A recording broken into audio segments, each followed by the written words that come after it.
और चलिए बुलेटिन की शुरुआत 10 बजे की 10 बड़ी खबरों के साथ कर रहे हैं। पहली बड़ी खबर, आज से 18वीं लोकसभा का पहला सत्र शुरू हो रहा है। अब से थोड़ी ही देर में पीएम मोदी का संसद परिसर में संबोधन होगा। आज प्रधानमंत्री नरेंद्र मोदी समेत नवनिर्वाचित सांसदों का उनको शपथ दिलाई जाएगी। शुरुआत के 2 दिन यानी आज और कल प्रोटेम स्पीकर नए सांसदों को शपथ दिलाएंगे। नई सरकार बनने के बाद पहला सत्र पूरी तरह से हंगामेदार होने के आसार हैं, क्योंकि विपक्ष 26 जून को लोकसभा अध्यक्ष के चुनाव को लेकर अपनी कमर कस चुका है और ऐसे में क्या कुछ रणनीतियां विपक्ष की होती है, ये भी देखने वाली होगी।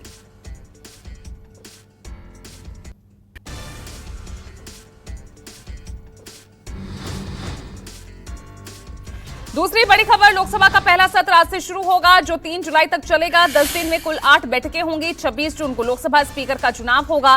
27 जून को राष्ट्रपति द्रौपदी मुर्मू लोकसभा राज्यसभा के जॉइंट सेशन को संबोधित करेंगी और इसके बाद प्रधानमंत्री मोदी उस पर बात करेंगे। सत्र के आखिरी 2 दिन राष्ट्रपति के अभिभाषण पर सरकार धन्यवाद प्रस्ताव लाएगी और उसके बाद राष्ट्रपति के अभिभाषण पर 28 जून को बहस शुरू होगी। 2 या 3 जुलाई को प्रधानमंत्री बहस का जवाब देंगे।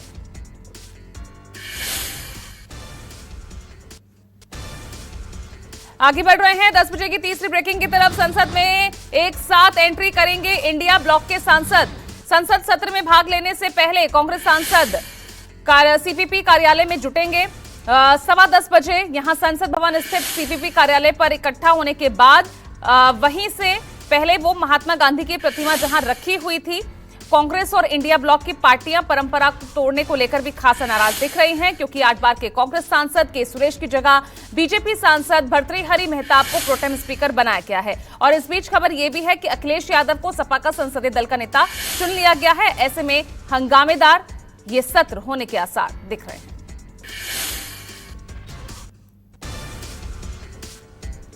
दस बजे की अगली ब्रेकिंग, प्रोटेम स्पीकर को लेकर भारी बवाल के बीच संसदीय कार्य मंत्री किरेन रिजिजू का बयान सामने आया है। उन्होंने कहा कि मैंने सभी दलों के नेताओं से मुलाकात की है और सभी दल इस बात पर सहमत हैं कि अब तक के संसद के इतिहास में प्रोटेम स्पीकर कभी मुद्दा नहीं रहा।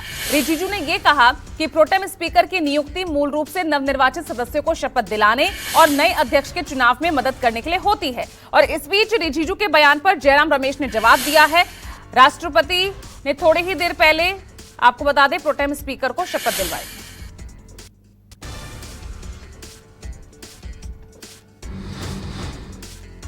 पांचवी ब्रेकिंग, विधानसभा चुनाव से पहले हरियाणा की नायब सिंह सैनी सरकार ने ओबीसी वर्ग के लिए घोषणाओं का पिटारा खोल दिया है। हरियाणा सरकार ने बड़ा ऐलान करते हुए ओबीसी आरक्षण के लिए क्रीमी लेयर का दायरा 8 लाख तक बढ़ा दिया है, जो पहले 6 लाख था। ओबीसी आरक्षण का दायरा भी 15% से बढ़ाकर 27% कर दिया गया है। ओबीसी वर्ग के कल्याण और युवाओं को सरकारी नौकरियों में बड़ा लाभ देने की कोशिश की गई है। अब सीएम नायब सिंह सैनी ने यह भी कहा कि नौकरियों में पिछड़ा वर्ग ए और बी के बैकलॉग को प्राथमिकता के आधार पर अब भरा जाएगा, जिसके लिए विशेष भर्ती अभियान चलाने की तैयारी की जा रही है।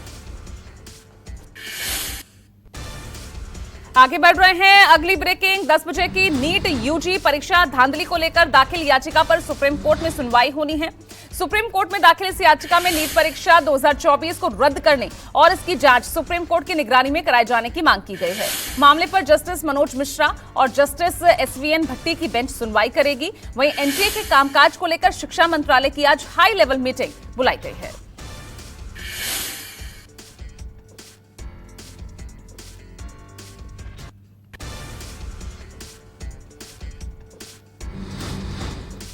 आगे बढ़ रहे हैं 10 बजे की 7वीं ब्रेकिंग, यूपी के एआरओ पेपर लीक मामले में यूपी एसटीएफ ने बड़ा खुलासा किया है। भोपाल की प्रिंटिंग प्रेस में छपा था एआरओ का प्रश्न पत्र।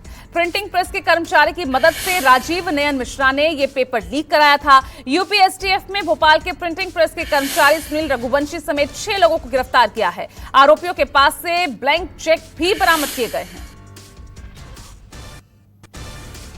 आगे बढ़ रहे हैं 10 बजे की 7वीं ब्रेकिंग, कानपुर से जहां हिट एंड रन केस का एक सनसनीखेज वारदात सामने आई है। तेज रफ्तार गाड़ी चालक ने पहले एक गाड़ी को टक्कर मारी।